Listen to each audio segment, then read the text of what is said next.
Olá, tudo bem? Prontos para mais um estudo? Considere que os ângulos internos de um triângulo formam uma progressão aritmética, dado que A, B e C são as medidas dos lados do triângulo, sendo A menor que B, menor que C, é correto afirmar que. E aí segue uma série de respostas tentando atender aquilo que é solicitado na questão. E nós vamos começar da seguinte forma. Inicialmente faremos uma representação deste triângulo. Aqui nós vamos ter então um triângulo ABC. Nós podemos fazê-lo mais ou menos assim. E não estou preservando aqui escalas.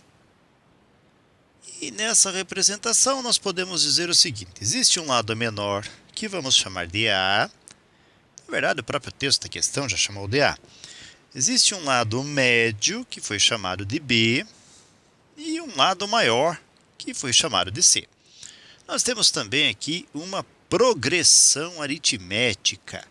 Nas progressões aritméticas, valem a seguinte propriedade. Nós temos sempre na PA um termo central.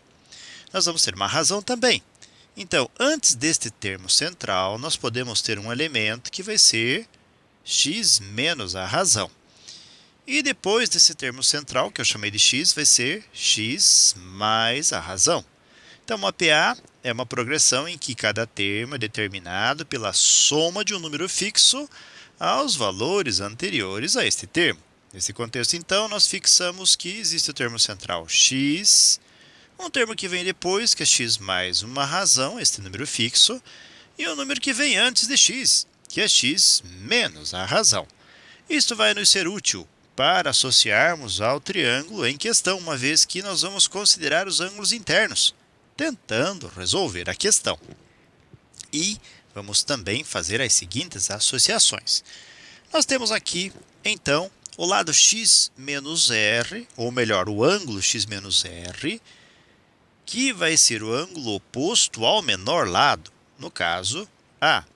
Nós temos o ângulo x, que vai ser o ângulo oposto ao lado médio, que consideramos ser B, pelo que diz o enunciado da questão.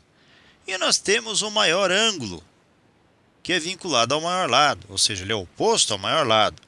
Aqui o maior lado é dado pelo C. Então, nesse contexto, então, nós temos o lado A, oposto a ele, nós vamos ter x menos a razão. Nós temos x aqui, o lado oposto a este ângulo é o lado B, então, nós vamos chamar de x, seu ângulo oposto. E o lado C, que está aqui, ele é oposto ao ângulo x mais a razão. Agora, também vamos lembrar do seguinte, a soma dos ângulos internos num triângulo qualquer, isso na geometria euclidiana sempre vai ser 180 graus.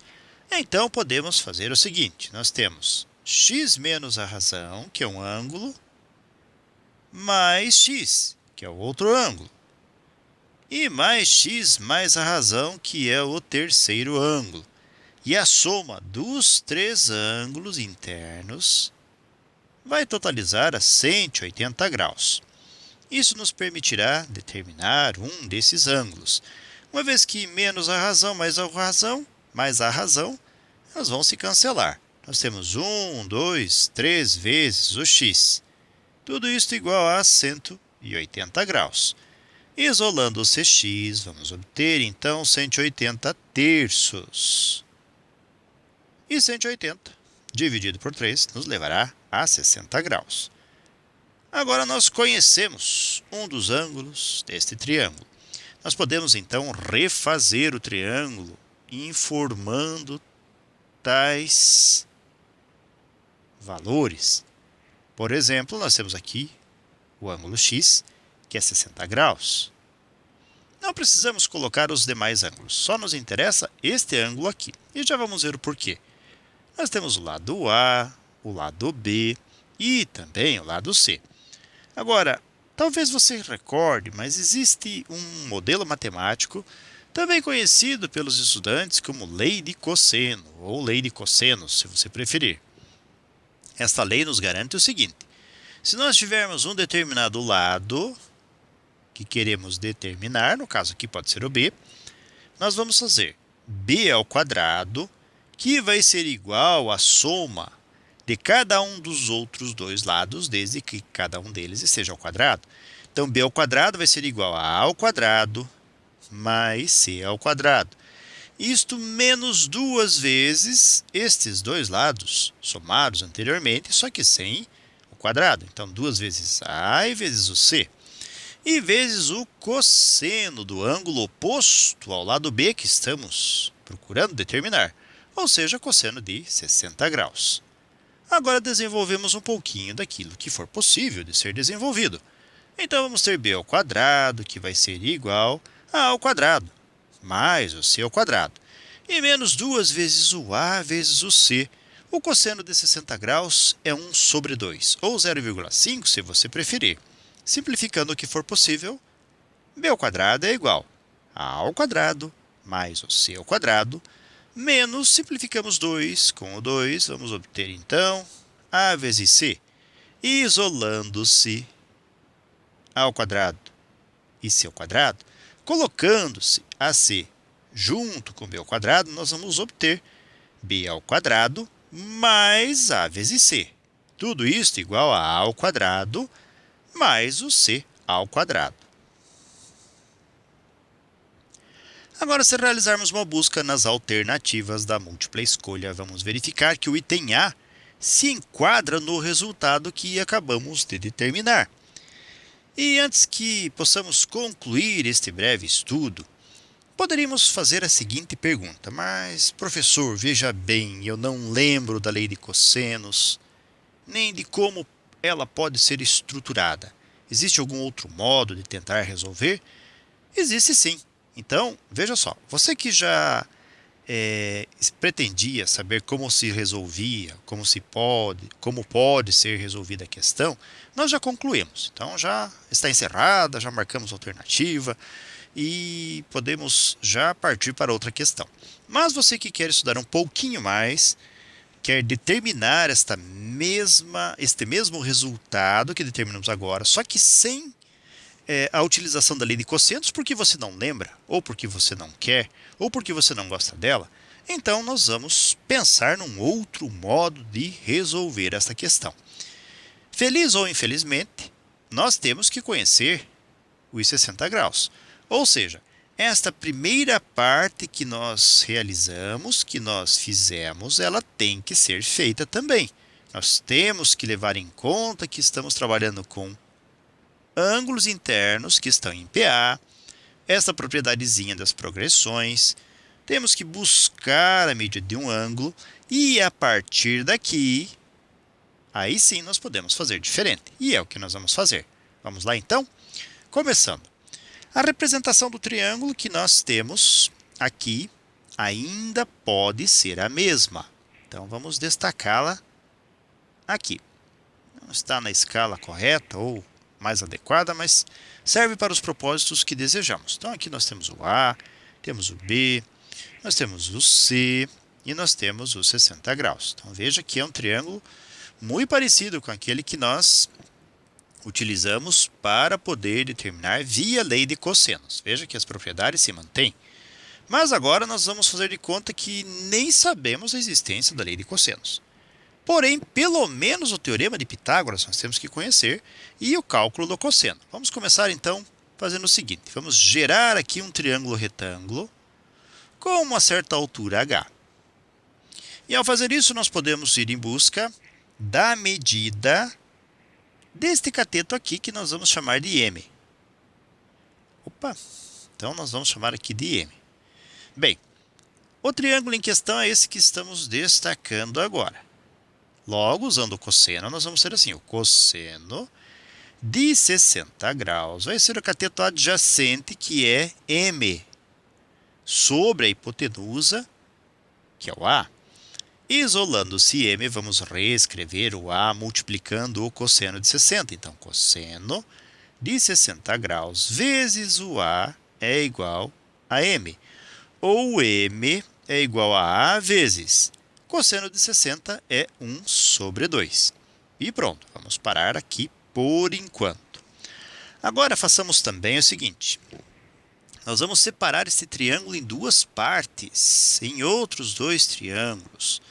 Nós temos um triângulo aqui, com o lado A, com a altura H, e o lado, que é um cateto também, M. Lembrando que o 60 graus está aqui. E nós temos o outro triângulo.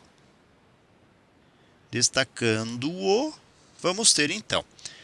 Bem, aqui é C. Este pedaço, que é um outro cateto do triângulo da direita, nós precisamos, ele virá de nós utilizarmos o C menos o lado M já considerado. Então, nesse contexto aqui, nós temos a altura H, nós temos aqui o lado, que é a hipotenusa B, e nós vamos utilizar o Teorema de Pitágoras. Então, no triângulo da esquerda, façamos o quadrado do primeiro número ao quadrado é igual ao H. Nesse caso aqui, o primeiro número é a hipotenusa, então o quadrado da hipotenusa vai ser igual a H ao quadrado mais o M ao quadrado, ou seja, os dois catetos ao quadrado. Nós temos outro triângulo em que a hipotenusa ao quadrado, ou seja, B ao quadrado, vai ser igual a H ao quadrado mais o outro cateto, que é C menos o M ao quadrado. E aí nós temos um sistema de equações aqui que vai ser resolvido agora por nós. E façamos assim, vamos multiplicar a primeira equação por menos 1. E ao fazer isso, vamos ter menos 1 vezes A ao quadrado menos A ao quadrado. H ao quadrado vezes menos 1 é menos H ao quadrado. M ao quadrado vezes menos 1 é menos M ao quadrado. Já a segunda equação vai ser desenvolvida no C menos M ao quadrado. Repetimos B ao quadrado, que vai ser igual a H ao quadrado. E aí nós vamos ter quadrado do primeiro número, que é C ao quadrado, menos 2 vezes o primeiro número C vezes o M, então 2cm. E mais o segundo número ao quadrado, que vai ser M ao quadrado. Continuamos com o sistema de equações. Somamos as duas equações termo a termo e vamos ter B ao quadrado menos A ao quadrado. Tudo isso é igual a H ao quadrado menos H ao quadrado, cancela. Menos M ao quadrado mais M ao quadrado também cancela. E repetimos o que sobrou, no caso, C ao quadrado menos 2 vezes C vezes o M. Agora nós faremos o seguinte, vamos escrever A ao quadrado no segundo membro, no segundo lado da igualdade, e vamos preservar aqui o B ao quadrado no lado esquerdo. Tudo igual a C ao quadrado, mais, nós temos menos A, trocando de membros, vamos ter mais A ao quadrado. E menos 2 vezes C e vezes o M, que nós já determinamos, ou seja, ele é A sobre 2. Simplificando o que for possível, nós vamos dividir 2 por 2 e vamos ter B ao quadrado, que é igual a A ao quadrado, mais C ao quadrado, menos A vezes C. E, colocando-se AC no primeiro membro, vamos ter B ao quadrado, mais A vezes C. E tudo igual a A ao quadrado, mais o C ao quadrado. Se você prestar um pouquinho de atenção e perceber bem, nós vamos verificar que chegamos ao mesmo resultado sem utilizar a lei de cossenos. Embora o cosseno esteja presente, mas não é com este nome que nós o utilizamos. Ok, galera? Então, com esses resultados, nós chegamos ao final de mais um breve estudo. Desejo para vocês tudo de bom, muito sucesso em sua caminhada, que vocês sejam muito felizes. Se puderem e quiserem, retornem outras vezes. E até o nosso próximo estudo. Até mais e tchau!